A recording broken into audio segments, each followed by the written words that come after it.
Rocket report, Canada invests in sovereign launch, India flexes rocket muscles. All eyes on LC-36.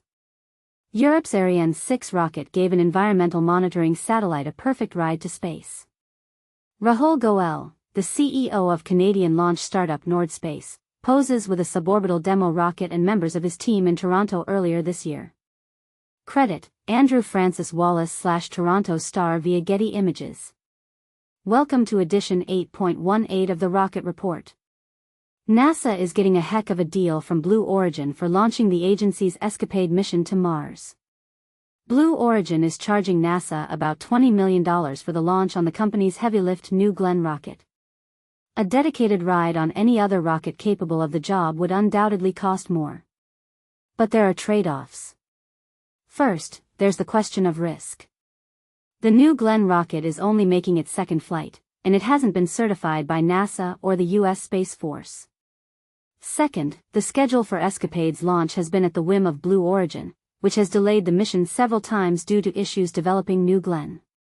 NASA's interplanetary missions typically have a fixed launch period, and the agency pays providers like SpaceX and United Launch Alliance a premium to ensure the launch happens when it needs to happen.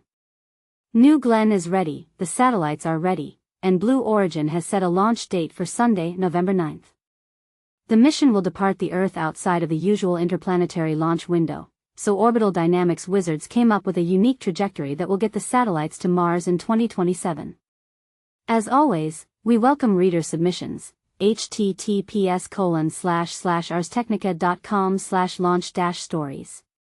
If you don't want to miss an issue, please subscribe using the box below. The form will not appear on AMP-enabled versions of the site. Each report will include information on small dash, medium dash, and heavy lift rockets, as well as a quick look ahead at the next 3 launches on the calendar. Canadian government backs launcher development. The federal budget released by the Liberal Party-led Government of Canada this week includes a raft of new defence initiatives. https://budget.canada.ca/2025/report-report/chap4-n.html/signa2, including $182.6 million Canadian dollars, $129.4 million, for sovereign space launch capability. SpaceQ reports, https://spaceq.ca/federal-budget- includes -182-6- million- for sovereign space launch capability. The new funding is meant to establish a sovereign space launch capability, with funds available this fiscal year and spent over 3 years. How the money will be spent and on what has yet to be released. As anticipated, Canada will have a new Defence Investment Agency, DI, to oversee defence procurement. Overall, the government outlined $81.8 billion Canadian dollars, $58 billion, over 5 years for the Canadian Armed Forces. The Department of National Defence will manage the government's cash infusion for sovereign launch capability. Kickstarting an industry. Canada joins a growing list of nations pursuing homegrown launchers as many governments see access to space as key to national security and an opportunity for economic growth. International governments don't want to be beholden to a small number of foreign launch providers from established space powers. That's why startups in Germany, the United Kingdom, South Korea, and Australia are making a play in the launch arena, often with government support. A handful of Canadian startups, such as Maritime Launch Services, Reaction Dynamics, and Nordspace, are working on commercial satellite launchers. The Canadian government's announcement came days after MDA Space, the largest established space company in Canada, announced its own multi-million-dollar investment in maritime launch services. The easiest way to keep up with Eric Berger's and Stephen Clark's reporting on all things space is to sign up for our newsletter. We'll collect their stories and deliver them straight to your inbox. Sign me up. https://arstechnica.com/newsletters/?subscribe =$248,910. Money alone won't solve Europe's space access woes.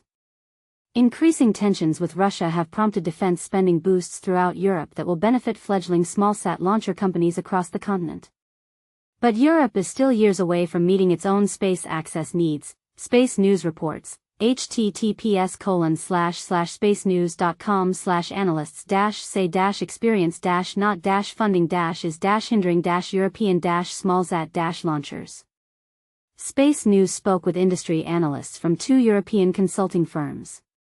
They concluded that a lack of experience, not a deficit of money, is holding European launch startups back. None of the new crop of European rocket companies have completed a successful orbital flight. Swimming in cash. The German company ESAR Aerospace has raised approximately $600 million, the most funding of any of the European launch startups. ESAR is also the only one of the bunch to make an orbital launch attempt. Its Spectrum rocket failed less than 30 seconds after liftoff last March, and a second launch is expected next year. ESAR has attracted more investment than Rocket Lab, Firefly Aerospace, and Astra collectively raised on the private market before each of them successfully launched a rocket into orbit. In addition to ESAR, several other European companies have raised more than $100 million on the road to developing a small satellite launcher. Submitted by LPT. Successful ICBM test from Vandenberg. Air Force Global Strike Command tested an unarmed Minuteman III intercontinental ballistic missile in the pre-dawn hours of Wednesday, Air and Space Forces magazine reports, https://www.air-force-icbm-launch-trump-nuclear-tests. The test, the latest in a series of launches that have been carried out at regular intervals for decades, came as Russian President Vladimir Putin has touted the development of 2 new nuclear weapons and President Donald Trump has suggested in recent days that the U.S. might resume nuclear testing. The ICBM launched from an underground silo at Vandenberg Space Force Base, California, and traveled some 4,200 miles to a test range in the Pacific Ocean after receiving launch orders from an airborne nuclear command and control plane. Rehearsing for the unthinkable. The test, known as Glory Trip 254, GT-254, provided a comprehensive assessment of the Minuteman III's readiness to launch at a moment's notice, according to the Air Force. The data collected during the test is invaluable in ensuring the continued reliability and accuracy of the ICBM weapon system, said Lieutenant Colonel Kerry Ray, commander of the 576th Flight Test Squadron. For Minuteman III tests, the Air Force pulls its missiles from the fleet of some 400 operational ICBMs. This week's test used one from Fee Warren Air Force Base, Wyoming, and the missile was equipped with a single unarmed re-entry vehicle that carried telemetry instrumentation instead of a warhead, service officials said. Submitted by LPT. 1 crew launches, another may be stranded. 3 astronauts launched to China's Tiangong space station on October 31 and arrived at the outpost a few hours later, extending the station's 4-year streak of continuous crew operations. The Shenzhou 21 crew spacecraft lifted off on a Chinese Long March 2F rocket from the Jiuquan Space Center in the Gobi Desert. Shenzhou 21 is supposed to replace a 3-man crew that has been on the Tiangong station since April, but China's Manned Space Agency announced Tuesday the outgoing crew's return craft may have been damaged by space junk, ARS reports. https://ars-technica.com/space/2025/11/landing-postpone-for-Chinese-astronauts-after-space-debris-strike. Few details. Chinese officials said the Shenzhou 20 spacecraft will remain at the station while engineers investigate the potential damage. As of Thursday, China has not set a new landing date or declared whether the spacecraft is safe to return to Earth at all. The Shenzhou 20 manned spacecraft is suspected of being impacted by small space debris, Chinese officials wrote on social media. Impact analysis and risk assessment are underway. To ensure the safety and health of the astronauts and the complete success of the mission, it has been decided that the Shenzhou 20 return mission, originally scheduled for November 5, will be postponed.